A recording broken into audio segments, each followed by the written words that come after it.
বিড়ি বেশি ক্ষতিকর না সিগারেট? যারা বিড়ি খায় তারা বিড়ির পক্ষ নেয়, যে বিড়ি আকারে ছোট, কম অ্যামাউন্ট অফ টোবাকো থাকে, সিগারেট অনেকটা সাইজে বড়, বেশি অ্যামাউন্ট অফ টোবাকো থাকে। আবার যারা সিগারেটের পরে থাকে তারা বলে ফিল্টার থাকে, তাতে অনেক কিছু হয়। আমি বলি ফিল্টারে ঘেঁচু হয়, কিচ্ছু হয় না। কিন্তু একটা স্টাডি করা হয়েছিল, প্রফেসর রাজেন্দ্র প্রসাদ করেছিলেন বল্লভভাই প্যাটেল চেস্ট ইনস্টিটিউটে, বিড়ি আর সিগারেটের মধ্যে।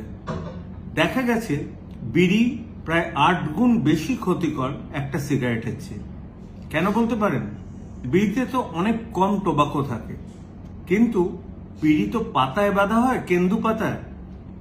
বিড়ির সাথে যে স্মোকটা বেরোয় সেটা ওই পাতার ধোয়া এগুলো সব কটা মিলে স্মোকটা ভেতরে যায়। এই স্মোকটা এই যাতে বিড়িটা জ্বলে তার জন্য কি করে, যে বিড়ি খায় সে সবসময় বিড়িটা টানতেই থাকে যাতে বিড়িটা নিভে না যায়। সেজন্য অনেক ডিপ ইনহেলেশন করে তাকে বিড়ি খেতে হয়। সুতরাং যারা বিড়ি খায় তাদের কিন্তু চেস্ট রিলেটেড সমস্যা অনেক বেশি হয়, যদিও বিড়ি অনেক সস্তা। 5 টাকায় না 7টা বিড়ি পাওয়া যায়, আর 10 টাকায় 16টা, তার মধ্যে আবার 2টো ভাঙা। এসব ভেবে আপনাদের লাভ নেই, বিড়ি সিগারেট দুটোই বাদ দিন। ভালো থাকুন।